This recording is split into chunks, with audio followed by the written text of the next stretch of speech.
Ah, it has been some time, truth be told. I thought you had perished. Okay, so I'm just going to quickly upgrade my Pyromancy Flame from plus 15 to an Ascended Pyromancy Flame. It is an upgrade, even though it looks like I'm just removing all upgrades.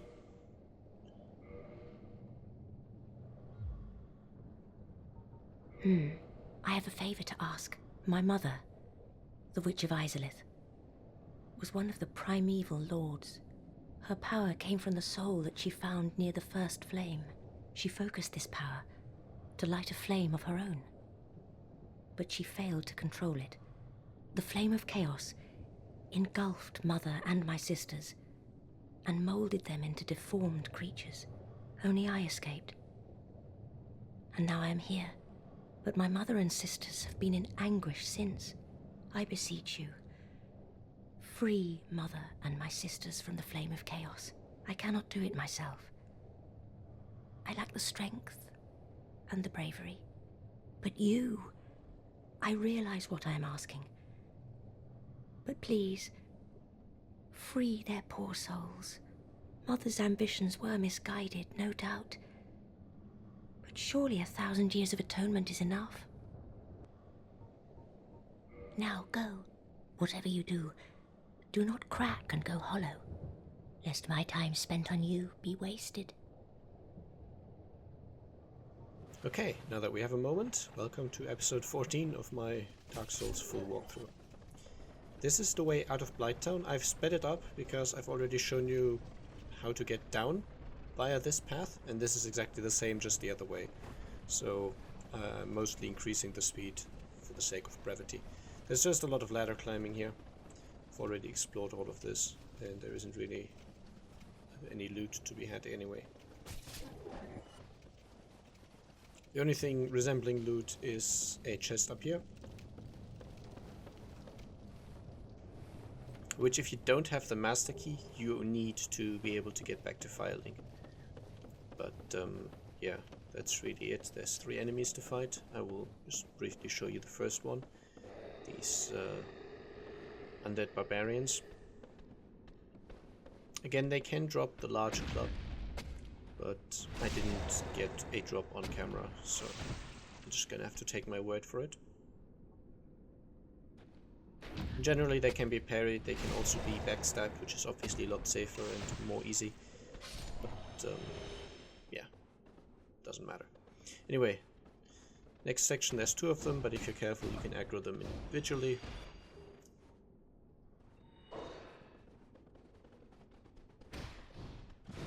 Now, I didn't really mention it earlier, but my Pyromancy Flame is now Ascended. There are 5 additional upgrades I can do. It can go up to Ascended plus 5. And this is sort of a community name. It's not called Ascended Pyromancy Flame. The item name remains unchanged. It's still a Pyromancy Flame, but it is now stronger. The remaining upgrades will be quite pricey, so I will probably be focusing my souls on the Pyromancer, on that. Anyway, we return to Firelink and find something is wrong. The Golden Knight is gone, and so is the Firekeeper.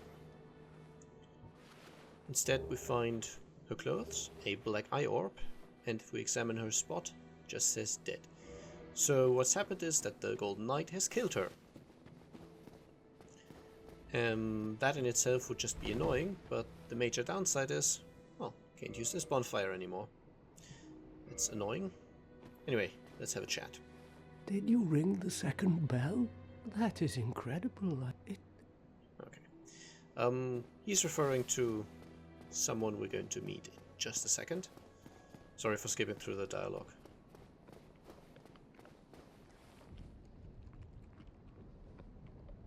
Ah, hello. Was it you who rang the Bell of Awakening? I am the Primordial Serpent, King Sika Framt, close friend of the great Lord Gwyn, chosen undead, who has rung the Bell of Awakening. I wish to elucidate your fate. Do you seek such enlightenment? Very well. Then I am pleased to share. Chosen undead, your fate is to succeed the great Lord Gwyn, so that you may link the fire, cast away the dark, and undo the curse of the undead. To this end, you must visit Anor Londo and acquire the Lord Vessel. I am pleased to see you well. Is it something urgent? We can feed this snake a bunch of items. Firstly, this is basically the only way to sell items. Most of them don't have much value. I mean, you see it's 50 souls for most of them, but there's some which give you a little more. And this is why I told you to keep these souls of a lost undead, because he gives you 500 for them, while they only consume for 200 or 400 respectively. So you can get more souls. Same with the Soul of Quaylak. If you don't want to use it for a weapon, if you really know you don't want to use it, then selling it here gives you 10,000, whereas consuming it only gives you 8,000. So again, a little bit of a bonus there. And as you see, most weapons also not very valuable. There are some items that he likes more than others, mostly ones that are associated with old age and the old gods and that sort of stuff, because he's an ancient being, so I guess he's... Those who seek the realm of lords must brave Sen's fortress, a deadly house of traps. Many have gone before you, but none have returned. Fate has chosen you, but proceed with caution. Those who seek Okay, fate... so before I rudely interrupted myself... Farewell, chosen undead. I remain here and await thee. Twice. Sort of old godly items will generally give you more. Have you seen a lady? Oh, blast, where might she be? And would she be safe?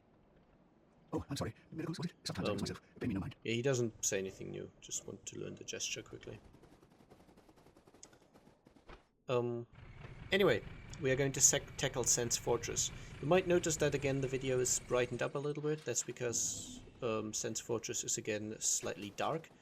So I've done this to make it a little easier to see what's going on.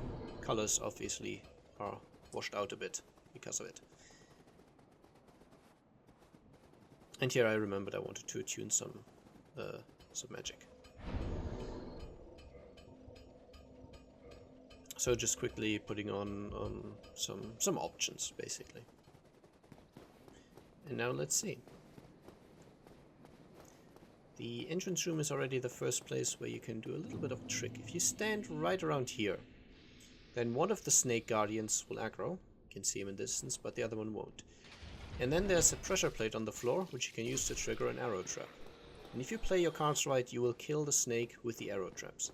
Now the snake itself won't trigger the trap, but it will be damaged by it. So you need to actually stand on the pressure plate. And then here in the corner, slightly hidden, is a Soul of a Brave Warrior. Also, if you're wondering where I got this outfit from, we'll get to that in a later episode. I'm mostly getting it for fashion reasons, and yeah, you'll see where I get it. I don't know, maybe 5 episodes from now. It'll be a while. And generally, these snakes represent quite a jump in difficulty. So even with a +10 weapon, you will need multiple swings most of the time to defeat these. And up here there's one of the mages. He looks, it looks like he's throwing lightning, obviously, but it actually does magic damage. So if you intend to block it, magic block on your shield is important, not lightning block. It's weird, but it's just the way the game works. It is magic damage, even though it looks lightning-ish. And then this section is kind of dangerous. There are 3 mages down there, but I really want something, so I'm going to do a jumping attack here. And then I'm using backstabs, firstly because they do a bunch of damage, but also because while I'm performing one, I am invulnerable. And especially while all 3 of them are still alive and chucking magic at you, basically being immune to damage for a while is very, very helpful.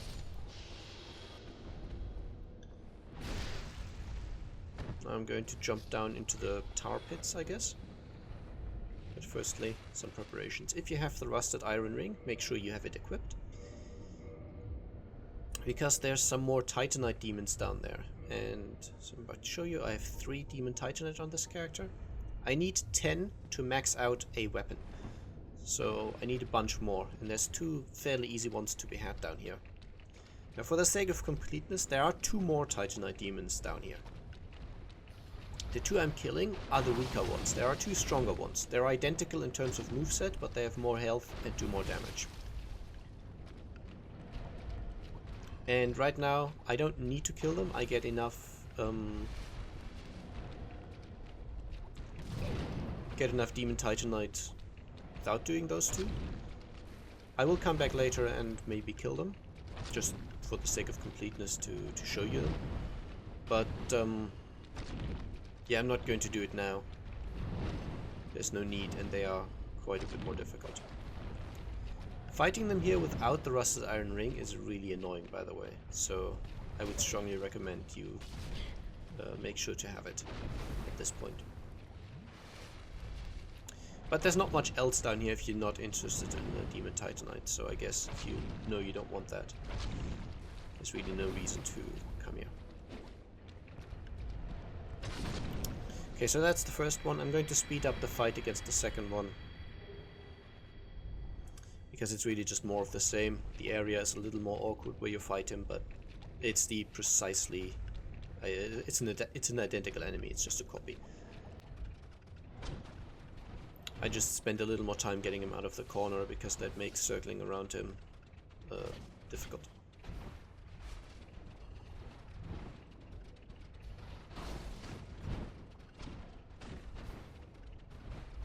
This is much easier, by the way, if you have fire or magic damage or lightning. They're generally very resistant to physical attacks.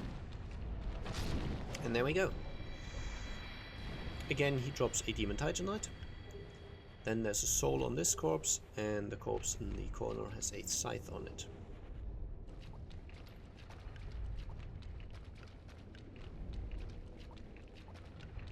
And that's it for this area. The exit is right at the edge here. There are some stairs and a ladder you can climb. Now the next thing I'm going to show you is a secret, which I think a lot of people miss, because yeah, it's fairly well hidden. It's not exactly important, but I felt like showing it to you. So this wall here isn't actually a real wall, and behind it is another ladder.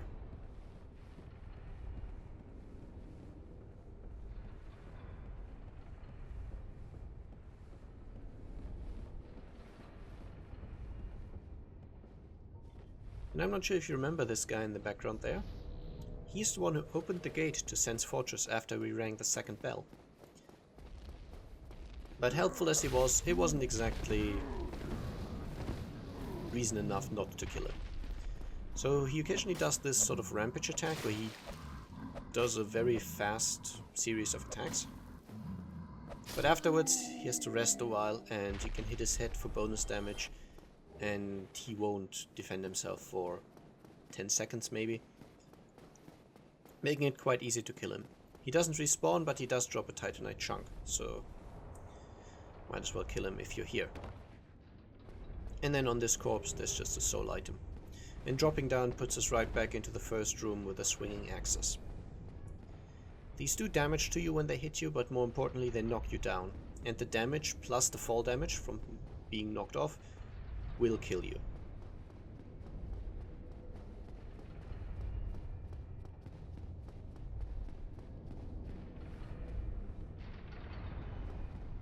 Here again the blades are a little more close to each other, but still no problem. And then here there's another cool trick I can show you. Down there you see a snake sleeping and leaning against the wall, so I'm going to wake him up. And this lunge is exactly what I want. So I'm standing and waiting for the lunge, and he's able to break the wall with a lunge. with his lunge attack, rather. It's supposed to happen another way, which I'll get to, but you can get here early doing this. You seem quite lucid. A rare thing in these times. I am Logan. I'm a bit cooped up, as you can see. I have a bright idea. Suppose you set me free. I'm old and empty-handed, but I could repay you with knowledge and sorcery. This place is melting my mind. The inactivity is repressive.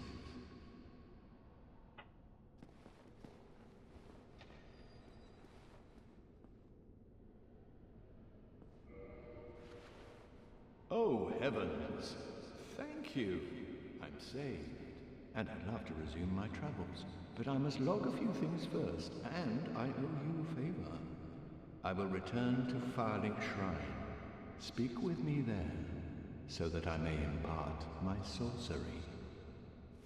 Alright. Firelink. There you are.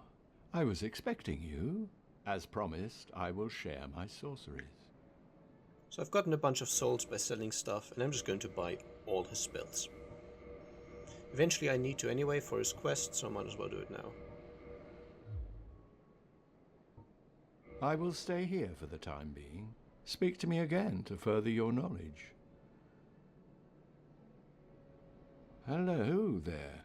Glad to see you alive. And that's all for now. Farewell. Oh, hello again. I was waiting to tell you. Master Logan has returned, and he tells me that he has you to thank. Well, we are both in your debt now. Thank you, sincerely. He's just over there. Go along and have a chat. Cool. So, let's head back to Sense. I'm just going to kindle this fire and tune a few of the new spells. We'll see them next episode, I suspect.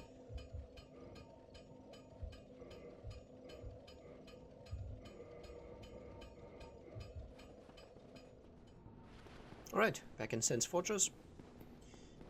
You can open both of these cages if you have the master key. If you don't have the master key, there's really not much point opening this wall early, because the key to open them can only be found later on in the area, which will be in the second episode of Sense Fortress. So if you have the master key, you can use the snake to break the wall, otherwise might as well wait until later. But you can avoid some backtracking this way. Right, now as we move out into the open area here, you get a very nice hint from the game that there's boulders rolling down here. So this snake is just scripted to stand there and be hit by it. It's not coincidence that I saw this. This is the game giving you a very not so subtle hint that, yeah, here be boulders. And these guys can actually drop the Man Serpent Greatsword. Yet another strength weapon, but unfortunately I'm just really in love with the Zweihander, so that's what I'll stick to. But I have plenty of characters, maybe I'll use it on another, we'll see. Anyway, here's the first little opening you can use to let another boulder pass, and then there's a mage up here. And these guys can still be completely flattened by a heavy attack from the Zweihander, so point in its favor. In this chest, there's the Ring of Steel Protection, which gives you additional physical defense. It's not generally one I like to use, but again, it's there. And this corpse has the Shotel, which is not too great in terms of damage, but it can bypass shields. And don't be surprised if you come down here and these two snakes, which I'm currently killing, are already dead. I have no idea why it happens, but sometimes it happens. They're just dead.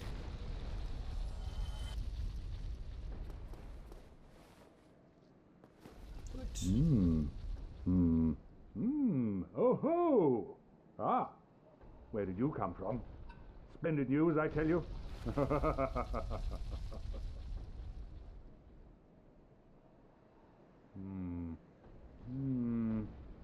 Ah, so you see my plight. Yes, indeed. I've run up against a wall, or a ball, to be precise. I'm afraid I'm a bit too tough to be outrunning those things. So here I sit in quite a pickle, but who knows? Perhaps we'll have another development.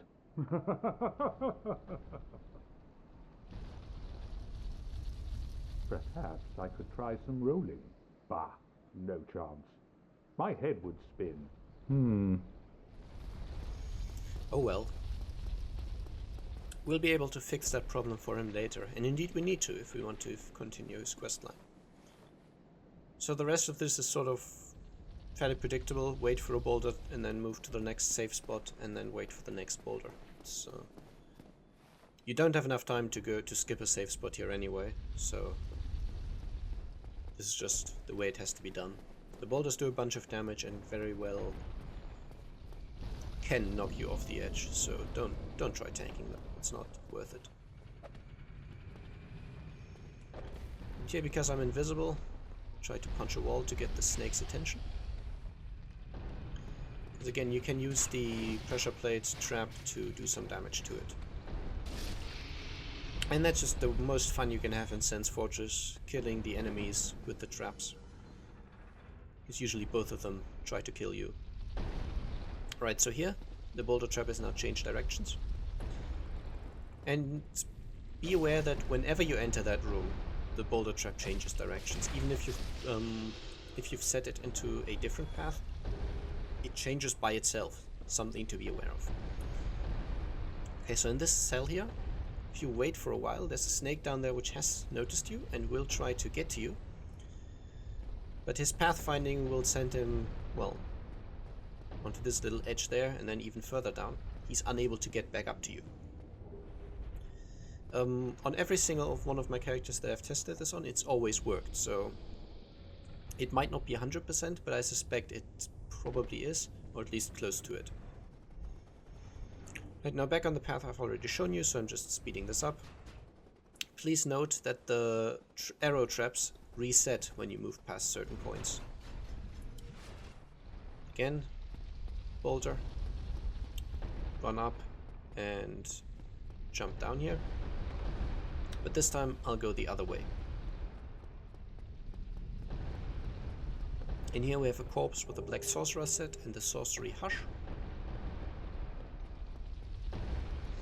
And this door does not open from the other side. And this is one of the ways you can use to get up to the boulder trap. And here you're able to change its direction. I'm going to send one boulder down this path. This is the alternate way and the, I guess, intended way to open that wall where Big Head Logan was imprisoned. And then 2 more rotations and the ball basically falls into a place where you will never be, so it's completely risk-free. Now down here, you could loot Logan if you haven't already. And again, I'll run all the way around. And this is what I wanted to show you. I've moved the boulder trap to a different direction, but now here they are. So really be aware of this. It changes by itself when you move past that trigger point. But there's another cool trick I can show you down here. So this chest is a mimic. And if you use a Lloyd's Talisman, which you can buy from the male undead merchant in Undeadburg, you can make the mimic give up its item without having to fight it. So I'll just show you this. Throw the talisman, it opens up, and you can loot it. This one in particular has a lightning spear, which is a pretty powerful weapon for this point of the game.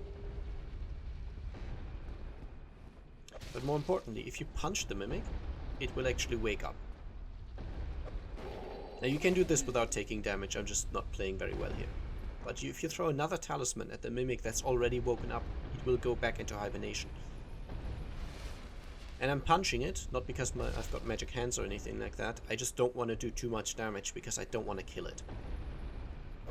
Because I need to throw multiple of these talismans before the cool thing happens. The thing is, every time you do this, the game thinks you've killed an additional mimic, or you've looted an additional mimic. And once you've looted all the mimics in the base game, you're supposed to get a special reward. And so you can trick the game this way into thinking that you've already got them all, even though this is the first mimic we've encountered. It's not a particularly useful reward, but it's still a really cool thing to do. So again, punch it to wake it up, wait for it to finish its getting up animation, talisman, and it gets back down.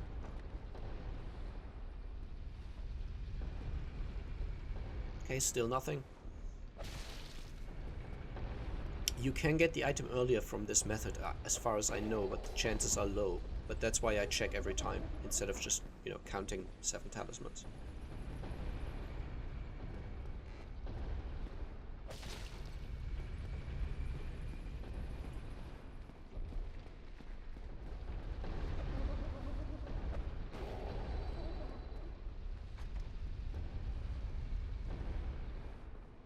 And here we are, Symbol of Avarice. I'll show you this probably next episode at some point.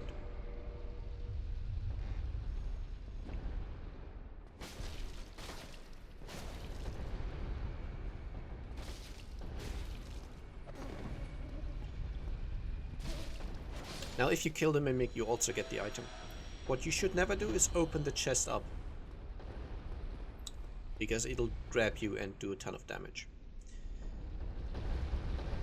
Now over here, the boulders have kept rolling, and there's a hole in the ground which they've slowly filled up. And now the next one is going to break the wall behind it, showing us a really cool item. This is the Covetous Gold Serpent Ring, which increases item drop rate. Very useful for farming. And then lastly, there's this elevator. It's full of blood, because if you don't get off it, it will take you a little further up and ram your head into some spikes, so try to avoid that. And this is a second way up to the boulder trap, where I'm going to end the episode. The rest of Sense Fortress will come next time. I hope you enjoyed. Bye bye.